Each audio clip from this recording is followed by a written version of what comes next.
Live from KSAT 12. Good Morning San Antonio starts right now. I-10 westbound is at a standstill for miles near Kerrville, all because of a jackknife semi. I have a message from the sheriff's office for drivers stuck in this mess. Plus, new details this morning on that daring U.S. raid that took out the global leader of ISIS. A local expert joins us live for a closer look at what happened and what this means for foreign relations. Picking up the pieces. That is what the family who lives in the Southeast Bexar County mobile home will have to do after a fire overnight. I'm Katrina Weber. I'll have that story. And a close call ends in the best way possible thanks to a couple of strangers. David Steers has this story in your morning headlines. Hi, good morning. Today is Friday. Happy Friday. It's February 4th. We are closely monitoring the situation on I-10 out in the Texas Hill Country between Kerrville and Junction.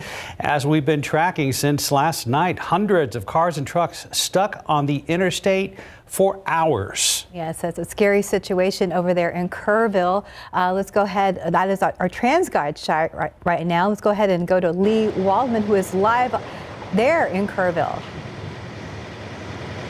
Yeah, good morning. So we're actually right next to I-10 westbound Kerrville, just over my shoulder, down that hill, very, very close. Some drivers just trying to make it there. Now, I spoke with the Sheriff's Department, the Kerr County Sheriff's Department, and they tell me all of this backup is caused by a jackknife semi about a mile west from Harper's Road, not very far away from where we are right now, but let's go ahead and take a look at how far back traffic is backed up at this point. Hundreds of trucks and cars, people just waiting here overnight. We spoke with one driver who said he's been in his truck just trying to get to work since 9 p.m. last night. Now, the sheriff's office says there's some factors at play here. They can't get TxDOT over to where that jackknife semi is to get either salt trucks down to there and try and get that semi moving again because of these hills and because everything is still so frozen solid after the frozen precipitation we had yesterday. It's making it really difficult for these big trucks to get up and down these hills. That's why we're seeing the backup that we have right now. And the sheriff's office tells me we're just going to have to wait until roads defrost. And unfortunately, we're not going to get much above freezing today. He says he's looking toward tomorrow around lunchtime. He's afraid that drivers are going to have to spend another night in their cars. He says that's why it's been so important. They've been sending out that messaging, have food, water, something to keep warm in your car, just in case something like this were to happen. But the drivers we spoke with, they said they're trying to keep their spirits up. There's not much they can do at this point, but sit there and wait and hope that this clears up sooner than tomorrow afternoon, like the sheriff's office is predicting it will. We're going to go ahead and send things back to you all in the studio. All right, Lee Waldman, thank you. Live in Kerrville. Well, here in San Antonio, especially towards the downtown area, a much different situation. We did have a chance to thaw before things drop temperature-wise in the overnight hours. And right now, last check, 25 degrees. Here's Justin with more on that. How low did we go this morning? All the way down to 21, guys. It was a cold morning. I know there were some concerns about some of the lingering moisture on the roads and maybe some slick spots, some icy spots. The good news, we didn't see a lot of that, and it really is good news. I know they cancel schools and things like that. You may be wondering why. There was some concern, but I think that the roads are in much better shape now. And as we get into the afternoon, for sure, with the sun coming out and temperatures rising above freezing, we'll be in much better shape than what they're seeing up there around Kerrville and parts of the Hill Country. Let's look at the numbers right now. 26 in San Antonio, 25 Randolph, 27 Port SA, 23 Bernie Stage, 24 in Comfort. And as we zoom out some, 32 Del Rio, 21 Rock Springs. It's cold. That wind is still blowing too, so the wind chill last hour was at 11. We've jumped up to 14. That's what it feels like. It feels like 10 in Kerrville, feels like 5 right now in Rock Springs. And as we look at the satellite picture, we've got some clouds, some high-level clouds, high-level moisture moving over top of us right now. But the clearing line is slowly making its way south and east. Should be here this afternoon, and that's why we think temperatures will eventually get above freezing. We've got to see some of that sun, though, for that to happen. So we'll watch that clearing line very closely, making its way towards Rock Springs at this hour. Pollen count just came in. Everything's low. Mountain Cedar was high yesterday. It's down some. Looks like the rain that we saw yesterday allowed for those numbers to come down some, which is also good news. Here's what we're thinking forecast-wise. Clouds start to thin out a little bit by about lunchtime, and then with some sun this afternoon. We're up to 38 degrees. Northerly winds still a little breezy, 10 to 15 miles per hour. Another night tonight where we'll probably drop into the 20s, so another freeze. From there, though, some pretty good weather for the weekend and into next week. We've got more on that coming up in just a few minutes, guys. Yeah, still plenty to talk about. Justin, thank you so much. City, county, and utility officials here at home continue to monitor the weather. Last check, a majority of power outages we saw overnight have been restored. And for an update on how the county is responding to this freezing weather, we're going to bring in Tom Pina, who is the Assistant Public Information Officer with Bexar County. Good morning. Hey, Tom, good morning to you. Good morning, guys. Who would have thought that we look forward to 38 degrees, huh? Yeah, no kidding, right? Hey, we talked with you yesterday about how the county was preparing. Did you guys see any major incidents or an outpouring of people in need? So there was nothing major, as you said. We did have folks take shelter in our warming centers. We had some 20 people overnight, but the number is already down to 17 was the last that I received. That's good news. And with the freezing temperatures here to stay for several more hours, what resources are still available for Bexar County residents? So our warming centers are still open today. We will evaluate as we go through the day and the coming hours, but currently they're still open. So who needs them can still go to our website at bexar.org/winter to find the location or call 311. The county offices today will have a delayed opening because we want to make it safe for everybody to be able to get there. So 10 o'clock is when counties and courts will open. Tom, any other updates Bexar County residents need to know about this morning? And I think the main thing is, as you said, it's cold. So people still be aware that there may be slick driveways and walkways. By the way, think of your pets. Because especially dogs, when they're walking outside, this can hurt their paws, also with chemicals or salt on the walkways. So something to think of when you venture outside. Dress in layers. All right, Tom Pina with Bexar County. Thank you for joining us this morning. Stay warm, Tom. Thank you so much for joining us. You bet. My pleasure. Take care. One electrical problem is believed to be the reason a southeast Bexar County family is out in the cold right now. Firefighters say that is what sparked a fire at a family's mobile home early this morning. It broke out before 4 a.m. on Trout Lane near Highway 181. Katrina Weber was there and tells us they are still missing one member of their family, a puppy. You can take one look at this mobile home and see that the loss here is extensive. But the man who lives here told me that one item of major concern for his family is their missing puppy. They fear that the dog was inside the home when it went up in flames. Now, that couple, along with 4 children and 2 other dogs, all made it out safely when the fire broke out. They told firefighters they heard popping noises before 4 this morning, then smelled smoke. Fire crews initially got here. They found heavy smoke inside the home, but they say it quickly turned into a major fire. We saw those flames when we arrived. Firefighters were able to put them out with the hose from an area ladder truck. They also managed to keep the fire from spreading to any other homes nearby. And again, no people were hurt in this fire. That family did escape, and fire crews tell us that they will be assisted by the American Red Cross. Reporting from Southeast Bexar County, Katrina Weber, KSAT 12 News. And here's today's 9 at 9. The winter storm spanning across the country is being blamed for at least 2 deaths in New Mexico and 1 other in Alabama. Several injuries have also been reported across the country, and power outages have left millions in the dark. If you are planning to travel by air, check your flight details. Over 3,500 flights have been canceled so far this morning. New COVID cases are down 37% across the country, so how much longer will restrictions last? Experts say case count isn't the only deciding factor. Hospitals are still full of COVID patients, and hundreds of thousands of Americans are unvaccinated. On the bright side, experts say we're on the right track, and guidance could start changing soon. The CDC is planning to use wastewater as their latest method to detect COVID hotspots. This technique has been used fairly often in the past, but the CDC is opening over 500 testing sites of their own. The CDC will publish results on their website. Testing will begin next week. The booze is almost back on Southwest Airlines flights. Airlines halted alcohol sales during the pandemic, but on February 16th, some flights will have beer, wine, and liquor for sale and more non-alcoholic drinks for free. Southwest says customers can use their 2020 and 2021 drink coupons through this year. U.S. oil prices jumped above $90 a barrel for the first time since 2014. Prices spiked in December when the country was experiencing low oil production due to the Omicron variant. OPEC says it will continue to increase oil production in hopes of lowering prices. But Wall Street says the organization could do more to calm surging prices. The USDA making changes to its school meal nutrition standards, reinstating health goals that were rolled back by the Trump administration. The Biden administration will require schools to offer low-fat or non-fat milks and limit foods that contain sugar. More whole grains are required, and the weekly sodium limit will see a 10% decrease over the next year.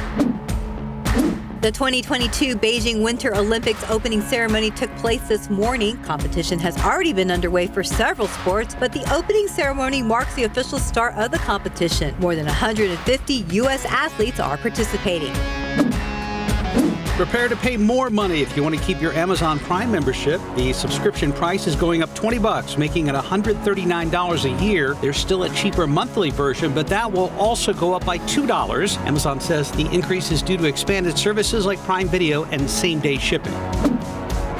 Bad news for chocolate lovers. Hershey says they are raising prices this year. The company says the increase is to offset the higher price of the ingredients and labor costs. Hershey says chocolate sales spiked during the pandemic. Retail sales for the company's top brands like Kit Kat and Reese's grew more than 12% last year. And that's today's 9 at 9.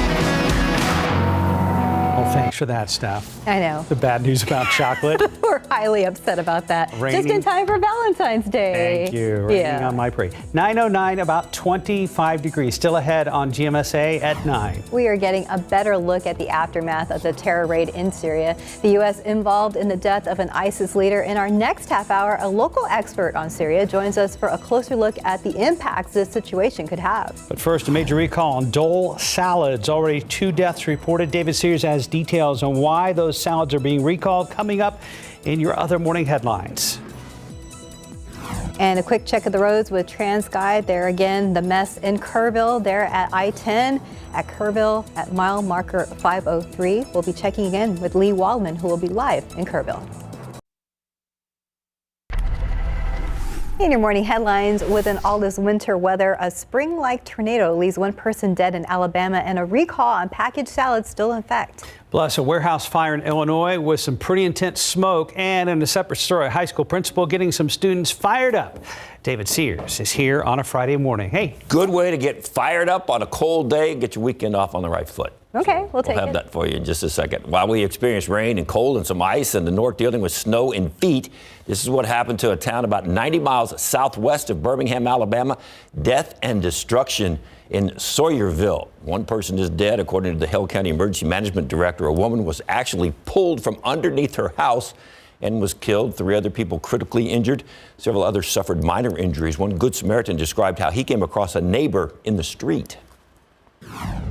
It was a man laying right there in the road that was hurt. He was hurt bad. So I stopped to help him for about 30 minutes before I even came home. I took my coat off and put it under him so he could have somewhere to lay down and put my umbrella over him because he was hurt. He was really hurt. My house is just gone, but this man, he's in bad shape. You can see the damage done to several homes. A truck ended up in a pond, debris all over the ground, and of course up in the trees as well. Last December, the Center for Disease Control and Prevention put out a warning about Dole packaged salads because of listeria and announced a recall. 2 people have died, 17 have gotten sick, 13 have been hospitalized across several states. The recall continues. It affects products with a best if used by date November 20th, 2021 through January 9th, 2022. The products are produced by Dole, but like a lot of companies, they may be sold under a different name. You can go to the CDC website and get a list of products that have caused listeria. So check the fridge. If you have one of those bagged salads, return it or throw it away, and then clean your fridge, at least the bin or the shelf that came in contact with that bag. Firefighters battling a blaze at a warehouse in Bartlett, Illinois. That is a suburb of Chicago. The fire was at a document storage facility, and at one point the smoke was so thick and so intense you could see it on weather radar. Good news, everybody able to get out of the building safely. Now the cause is under investigation, and not much left of that car smashed by an Amtrak train at a railroad crossing in Springfield, Illinois. It happened Wednesday night when the car got stuck on the snowy tracks. Before the train nailed that car, some bystanders got the driver out and tried to push the car off the tracks, but couldn't get it off the tracks in time. There were no injuries and no citations. All right, let's take it to Medway, Massachusetts High School halftime fun. Principal John Murray, from half court, nothing but net. That was during the varsity girls game at halftime. Medway hosts halftime competitions with other schools just to kind of get the students involved. But COVID eliminated that fun for the last couple of years until this week. This was the first game of the year when students were actually allowed in the stands. What a welcome back from the principal, Dr. Murray.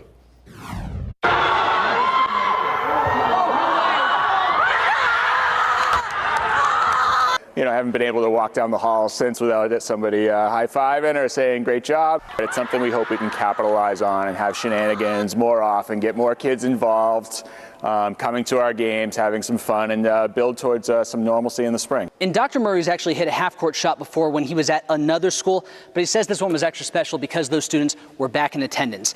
In Medway, Matt Reed, WCVB News Center 5. How about that, huh? So we want to give Matt a little props, but all the accolades go to the principal though from half court. But Matt deserved a little. Now we don't know how many times it took Matt to shoot that, right? And but the principal got it on the first try. First time for the principal. He had a whole lot more pressure. Oh, in the stands when Matt did it. Yeah. But that's fun. That's super cool. Good stuff. Good way to start your weekend. There you go. Yes, sure. Thank you, David. And we thank you for that. All right. Thank you, David. A few minutes from now. Justin is back now. We're talking about this forecast. And a little bit earlier in the newscast, folks, if you missed it, Lee Waldman reporting from out in Kerr County, they're saying that logjam on I-10 West may not likely resolve at all until they're able to thaw out and get that jackknifed 18-wheeler moved. When will the Kerrville area be up above freezing long enough to hopefully aid in that situation, Justin? That's the big question. I don't know that it happens today. It'll be close this afternoon if we can get some sun there, and I think we will. It'll get close, but it may not melt everything away, and we may be in the same situation tonight into tomorrow morning. So we hope that gets resolved soon, because I know it's cold out there. Yes. Let's look at the numbers here. 26 at the airport, 23 Bernie Stage, 25 up there in Kerrville, 26 Canyon Lake, 27 in New Braunfels, 29 in Pleasanton. We actually had a little bit of clearing overnight, and it allowed temperatures to go all the way down to 21 here in San Antonio. Now starting to turn the corner and warm back up. 21 the current reading in Rock Springs, 30 in Carrizo Springs, and 29 right now in Corpus Christi. It's cold everywhere, even down into the valley. Maybe not freezing temperatures, but it's still chilly. And making it all that much worse, these gusty winds. We still have a northerly wind gusting to 21 here in San Antonio. That makes it feel like it's 14. That's the feels like number, and most everybody is feeling like it's in the teens, maybe even some single digits as you get out towards Rock Springs. Very winter air mess over top of us. There is the scene outside. We're cloudy now, some high-level moisture, mid-level moisture moving over top of us. No precipitation or anything like that, just cloud cover. 30 degrees Stinson, 27 Kelly, 25 at Randolph, and we have north-northwesterly winds again at about 14 miles per hour. Lost in everything yesterday was the fact that we actually did get some very good rain here in San Antonio. Pushed our total up to about 2 inches. We picked up roughly 1.75 inches at the airport. And so we caught up a little bit. We're still somewhat below average when you factor in the last couple of months of last year, but that helps, even though that some of it came in the form of ice, unfortunately, and caused some issues on the roads. You look at the satellite picture, there you see the clouds that are streaming over top of us right now. And then I know it's kind of hard to see, but you can actually pick up on some of the ice and snow that's on the ground up across the Texas Panhandle. That light white color there, that is the snow that's on the ground. We can see that with visible satellite picture. So a lot of Texas is dealing with ice and snow on the ground. And this is a big system. Stretches all the way up to Maine now. And there will be issues from Cleveland over to New York City up towards Maine this afternoon as this system works its way towards the East Coast. It has had an impact on much of the country. Cold air spilled in behind it, and that's why we've had all of these issues. Really the only spot in the United States that is still dealing with some warm weather, that's Florida and maybe the Carolinas. But this cold air has spread east and will continue to do so. It's 1 in Minneapolis, -6 in International Falls. And here across Texas, temperatures are plenty cold. 6 right now in Lubbock, 7 in Amarillo. And we showed you the numbers around here. Forecast temperatures, I do think those clouds move out a little bit later today. 38 degrees. Our forecast high, notice Kerrville, we talked about it, 31. So maybe not getting above freezing there. As we get into tonight, it gets cold again. 26 here in San Antonio, some teens. In the hill country, we see another fairly hard freeze. Here's the forecast for the weekend. Temperatures in the 50s. Looks good. I mean, the mornings will be cold. The afternoons, not so bad. And, of course, we have the Western Heritage Parade and Cattle Drive. If you don't want to get out in the cold, you can watch it on KSAT at 11 a.m. There you go. It will be a little chilly for all the festivities going on out there, probably in the 40s when things get underway. Here's the forecast again. 50s this weekend, 54 Monday with some partly cloudy skies. And then we return to the 60s eventually by next week. But it is interesting. You guys were talking earlier. Who would have thought 38 sounds nice? But that's where we are today. It does. Yeah. Can't wait for it. Yeah. Thank you, Justin. You got it. Well, right now it's 9:22, 27 degrees. And still ahead on GMSA at 9, a preview of today's Happy Spaces segment airing today on SA Live. Traffic's been moving around town this morning here in San Antonio, but again, from our crew out in Kerrville, Kerr County Sheriff's Department reporting that the logjam on I-10 West may remain until tomorrow due to icy conditions. If I were invited on a trip by my husband and he didn't tell me where we're going and he would take me to this house, I would just be the happiest girl. So I think it would be such a great romantic getaway. You know, don't tell your sweetheart where you're taking her and then just surprise her with this space when she walks in. Today on SA Live's Happy Space series, they're hitting the road to take you to a set of vacation rentals meant to spark joy. The Lazy Lavender, a new getaway spot in Wimberley that's quickly gaining popularity on social media for its over-the-top decor that includes a pink artsy house, a tree house, and a tiny cabin for two. We were really looking to build something different, to build something unique. Like I said, Wimberley is very artsy, so I wanted to incorporate that whimsy and that artistic touch, and I think we've done that in all 3 of the new properties because they're all different. They're very different than what you find out here in the hill country, and I wanted to give people a space that they could have an experience. And be sure to tune in today at 1 p.m. on SA Live for the full tour and for the inspiration behind these super fun rentals. There's more ahead on GMSA at 9. A successful operation in Syria. The leader of ISIS dead this morning. So what does that mean for the rest of the world? A local expert joins us next. Checking the roads with TransGuide again. 10 in Kerrville. Dead standstill. It's been that way pretty much all night long. Our Lee Waldman is trying to get more information on when any assistance to hopefully make some progress and get traffic moving will happen. We'll be right back. U.S. Special Operations Forces carried out a dramatic raid in northwestern Syria that led the Islamic State's global leader to kill himself and his entire family. As American forces moved in, 13 people died in that blast. No Americans were killed. President Biden says the operation takes a major terrorist leader off the battlefield and sent a strong message to the world. For a closer look at what that message is, we bring in Dr. David Lesh from Trinity University, an expert in history and one of the world's foremost experts on Syria and U.S. foreign policy in the Middle East. Good morning. Good morning. Dr. Lesh has published 16 books on Syria and the Middle East. Thank you for being with us here this morning. First off, can you briefly explain what happened during this mission? I was reading there are some similarities to the raid to kill Osama bin Laden. Yeah, there is. I think, again, oftentimes we find out down the road what really happened, and which sometimes contradicts what we're hearing now. But what we're hearing right now is that it was, boots on the ground raid that was intended at first to capture the target. And of course, he blew himself up before that could happen. And when you try to capture, you need boots on the ground rather than drone strikes. And so this was similar to what happened with Osama bin Laden. It was also similar to what happened to Abu Ibrahim's predecessor, Abu Bakr al-Baghdadi, who was killed in a similar area of Syria in 2019.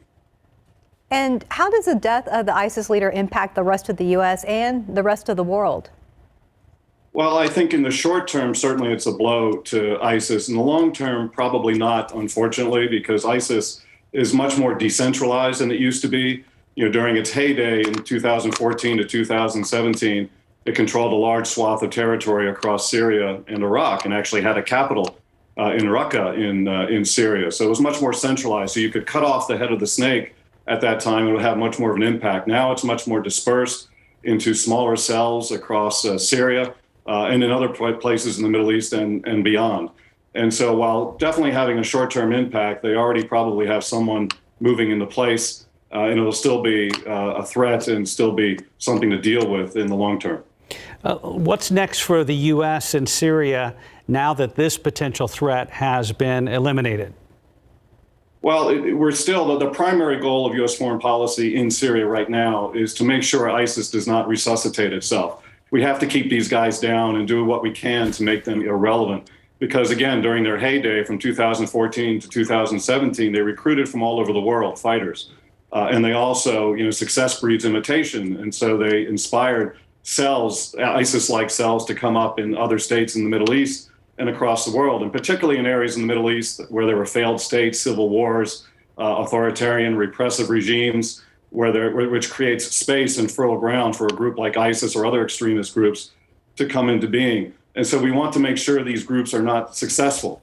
And it's a long-term process, and it will take our allies and other groups in and outside the Middle East to make sure that ISIS does not resuscitate itself, because it's been trying to do so, especially over the past month with firefights in eastern Syria and the breakout at the ISIS prison in Hasaka in northeastern Syria. And so I think that's why the raid was carried out when it was, to send a message, as President Biden said, and to try to make sure that they are not successful once again. Dr. Lesh, we've got a little extra time, so I'm going to ask you a question that's kind of off the cuff here. I think a lot of people would be surprised to know that Al-Qaeda and ISIS, in many ways, are rivals. They don't share similar ideologies. They don't share similar agendas. Agree? Well, they share similar goals. The methodology by which they achieve those goals are different. In fact, Osama bin Laden denounced what was called at the time Al-Qaeda in Iraq. And ISIS was emerged from Al-Qaeda in Iraq, what was called Al-Qaeda in Iraq, led by Abu Bakr al-Baghdadi, mostly because they were felt free to kill other Muslims. And that's something Osama bin Laden was always against. And so they're trying to, Al-Qaeda, that is, trying to dissociate themselves from ISIS, which, of course, brutally ruled in Syria and Iraq. Al-Qaeda has been trying, Al-Qaeda group in Syria, or the group that emerged from Al-Qaeda in Syria, has been trying to rebrand itself so that it's not on the terrorism list. It's doing so unsuccessfully, and I think it should be unsuccessful in that. But definitely they have different methodologies to attain basically the same goals. One real quick final question, Dr. Lesh. Do you still see groups like ISIS as a global threat to the United States and our homeland? Absolutely. These type of groups, again, have fertile ground in the Middle East and elsewhere in the world where there are socioeconomic distress, political repression, or civil wars, or unstable states, failed states. And those exist all over the world, unfortunately. And when that happens, groups can emerge there. And of course, we learned in 2001 that a group that established itself, Al-Qaeda, with Osama bin Laden in a failed state in Afghanistan, could hit the United States.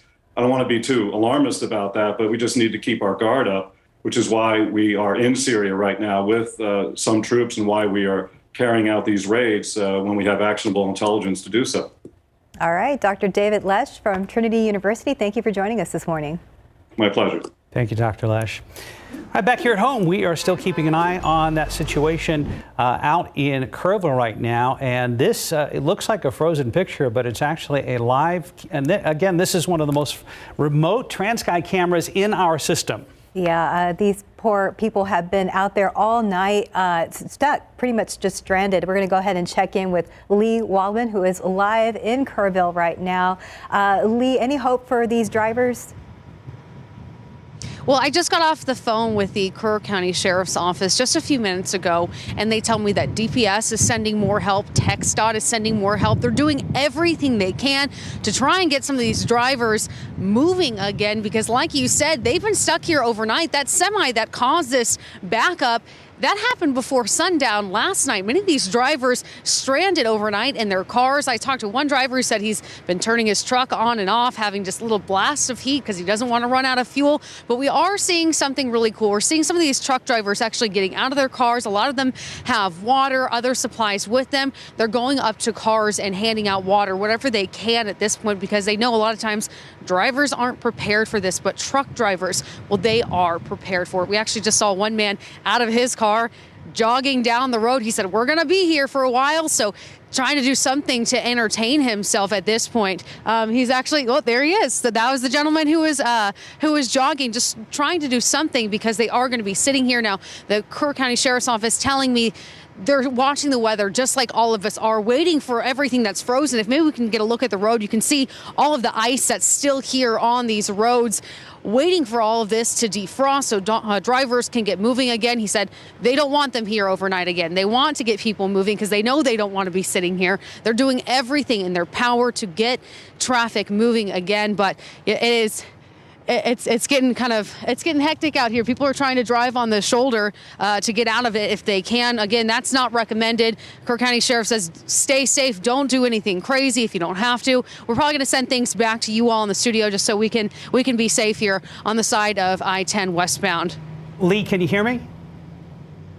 Yep, I got you. All right, so westbound is a logjam, and it's been that way all night long. What's the situation, to your knowledge, with eastbound 10?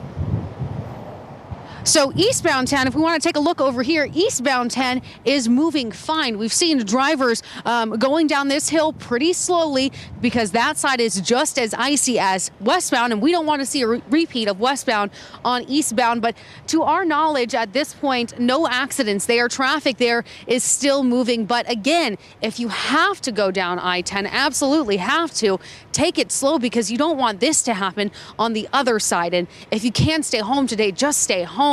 Wait for the temperatures to get up and for these roads to thaw out. Good advice. Thank you, Lee. Stay safe out there.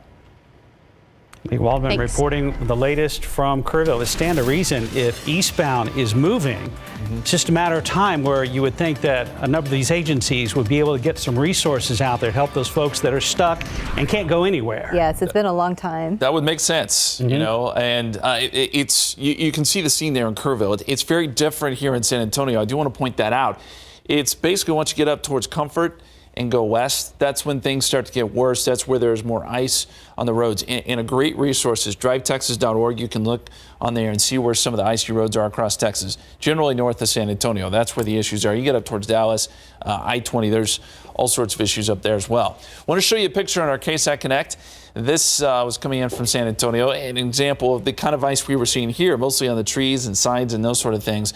And this is a great picture sent in by one of our users saying, yeah, it's cold out there. It certainly is this morning. We've had temperatures in the 20s.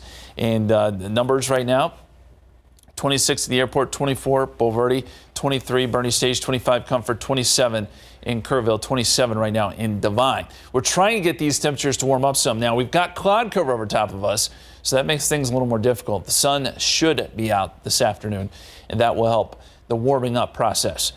What does it feel like? 14 here in San Antonio right now with those gusty winds. Feels like 6 in Rock Springs, 9 in Fredericksburg. It is going to stay cold most of the day. And looking at the satellite picture, there's the edge of the clearing line there, the edge of the clouds, junction to Rock Springs. It is advancing at a pretty good rate here. So we think that hopefully by lunchtime we'll start to see the clouds thin out and we'll get some sun here to push those temperatures up into the 30s. 38 degrees is what we're shooting for this afternoon with some clearing skies. Now, clear skies tonight, you know what that means. We'll see those temperatures fall back into the 20s, so another freeze tonight. Go ahead and keep those plants covered, at least for tonight, as temperatures rebound into the 50s this weekend, guys. For sure. Thank you, Justin.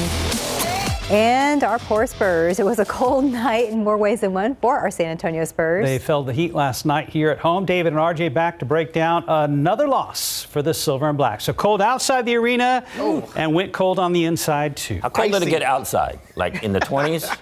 It was like down in the teens in the inside. Oh, yeah, it was pretty icy there. I mean, the Spurs shooting percentage could have matched our temperatures, honestly. Yeah. It was that bad. It was that bad. Yeah. No DeJounte though, David. No Jakob. No Jakob. No, just they're missing. No some Doug guys McDermott. Here. Yeah. Mm-hmm. They were missing, and a couple of backups. They were missing like 5 guys last night, but 3 starters.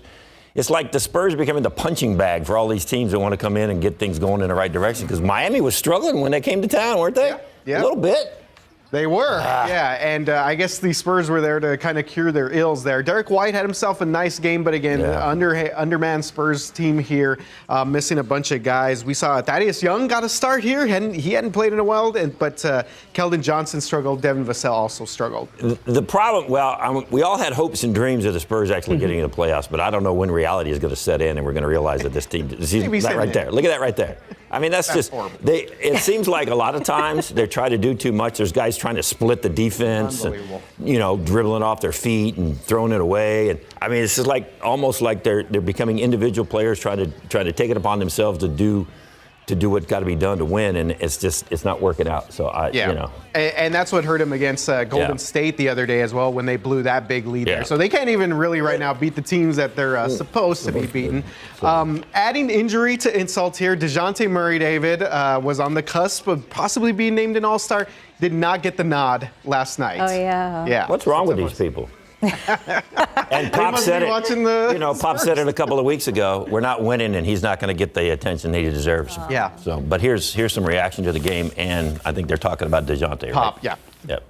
They execute really well, both sides. Like you're gonna have to work to score on offense, and defensively they're gonna make you work all 5 guys. So it's just a good learning experience of how we want to play and what level we need to try to get to. Done it at both ends of the court. So, the rebounding, the defense, the scoring, he's been doing everything for us. So I'm disappointed that he didn't make it for him, but he'll figure it out. He'll keep working. However, there's still an outside chance we were talking about earlier, right? Yeah, so Draymond Green said yesterday on TNT's broadcast that he's not going to be playing in this game. And he actually vouched for DeJounte, saying that, the triple-doubles and basically everything that DeJounte does on both ends of the floor, that DeJounte, in his opinion, should get the nod there. All right, so now they go on the rodeo road trip. If you are still holding out hope for the playoffs, they're only 2.5 back of that 10th play-in game spot. Whatever, that's that weird stuff the NBA is doing these days. But they're only 2.5 back of that. However, they're still close. I mean, they're going for 8 on the rodeo road trip. They've got some tough ones out there, and they only have 29 games left. And I mean, reality is going to set in. They're 19 and 34. They may not win 25 games. We were talking about this because Pop is 7-8 wins away now from either tying or beating the record, and so this is now in question. That was my question. That was going to raise my hand and say, can they get 7 more wins? Woo! It's the going way to be they're tight playing right now. They got Houston tonight at home before the rodeo road trip. So let's see those Rockets. Yeah. Well, that's true. Baby steps. We'll start. And the tonight. Rockets are really bad, so maybe the Spurs can get one step closer. Well, there you go. So a win for Houston tonight. Got it. Okay, thank you, David. All right, David and RJ, appreciate it. 9:45, 27 degrees. You're watching GMSA at 9. Let's check the roads again with TransGuide. Of course, still a mess there in Kerrville off of mile marker 503.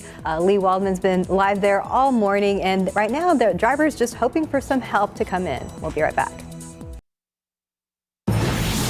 Welcome back. It's 9:48. Still very cold out there in the 20s. Justin? Yeah, the 20s now. We're hoping 30s later. A little bit of a warm up today, hopefully with some sun. Real quick, and I mentioned this earlier, it is worth noting that yesterday we did get quite a bit of rain. Started in the overnight hours, continued obviously, and we started getting freezing rain, but you add it up, and we ended up with about 1.7 inches at the airport. Good total, and that pushes our yearly total to 2.01. Still a little bit behind the average, but better than what we were doing. And as we look at the lows this morning, it was awful cold. 21 here in San Antonio, 21 Randolph, 26 Stinson. It got down to 23 in New Braunfels. Teens from Bernie Stage to Kerrville. And 18 was the low in Rock Springs and Fredericksburg. Everybody, by the way, below freezing this morning. No surprise there, right? And we also had the wind chills to contend with. As you look across the state, 0. That was the low this morning in Amarillo. It was 1 in Lubbock, 20 in Dallas. There's snow on the ground there. A lot of icy roads across North Texas, and it will take us some time before those melt away. Here is the situation in San Antonio. We're sitting at 26. Northwestwesterly winds at 14. That wind chill is at 14. And temperatures at this hour, now 27 in New Braunfels, 27 Rio Medina, 28 Hondo, 20 in Los Maples. It's trying to warm up some. We have a layer of clouds over top of us, though, at the moment, and that's going to slow the warming process until we can get those out of the way. And I think that probably happens early afternoon, and then once that occurs, we should get up into the 30s.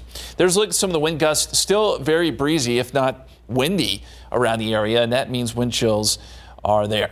14 is what it feels like here in town. Feels like 14 in Kerrville, 14 in New Braunfels, and it feels like 6. That continues to be one of the cold spots there in Rock Springs. Here is the satellite picture, and you can see that area of clouds that's over top of us, but the clearing line is shifting south. Now, what you see here, that is all snow that's on the ground. And we can see that with the visible satellite picture. Dallas, just starting to get the clouds moving out of the way here, so we can see there's a lot of snow there. And we'll be able to get a good picture once these clouds move out of the ice and the snow that covers the state behind this storm system. And a little closer look here, there are the clouds in that clearing line, which right now is through Junction, moving through Rock Springs, should be through Fredericksburg here next couple of hours. And again, it'll probably take until after lunchtime for it to happen here in town. Here's how the computer models see it. Clouds clear out. We're up to 38 this afternoon. This is around 4 o'clock. We should note that Kerrville, not above freezing, so the road still could be pretty dicey there. And of course, we have that situation along I-10 west of Kerrville. So hopefully that gets resolved, because whatever melts today, once the sun comes out, will definitely refreeze tonight. And then as we get into the overnight hours into tomorrow morning, down to 26 here in San Antonio, probably seeing some more teens on the map as you get up into the hill country. Let's talk about the weekend. It is the weekend, and we're going to get some decent weather. Temperatures in the 50s, both Saturday and Sunday. Some cold temperatures to start. And, of course, the Western Heritage Parade and Cattle Drive. That gets underway at 11 a.m. tomorrow morning. It will be a little cold, 40s, but not as bad as it could be. We'll see, again, sun, and that will allow those temperatures to jump up to decent levels over the weekend. 54 Monday, partly cloudy skies. We've got 60s next week, a good-looking forecast, and overnight lows do warm above freezing by next week. We'll be right back. Back to TransGuide. Our crew in our booth spotted a few DPS vehicles crossing over from those eastbound lanes near Kerrville into the westbound lanes. And we already heard from the Kerr County Sheriff that DPS is one of the agencies they're working with to get assistance and support to those stranded motorists, because the word is right now they're going nowhere anytime soon. That's right. And they've been there all night. So, of course, very, very frustrated. But you can see here in this shot, you can see the eastbound lane is pretty much clear this morning. Yeah, those roads they still look dicey there. Things clearing up, though, here in San Antonio. We'll be up around 38 degrees today, 50s this weekend. Still some freezes, though, Saturday and Sunday morning. And we saw clearing out there in Kerrville. Come on, sun. Yeah, we need that sun to come out. Every bit we can help. Have a good weekend. And bundle up. Bye, guys.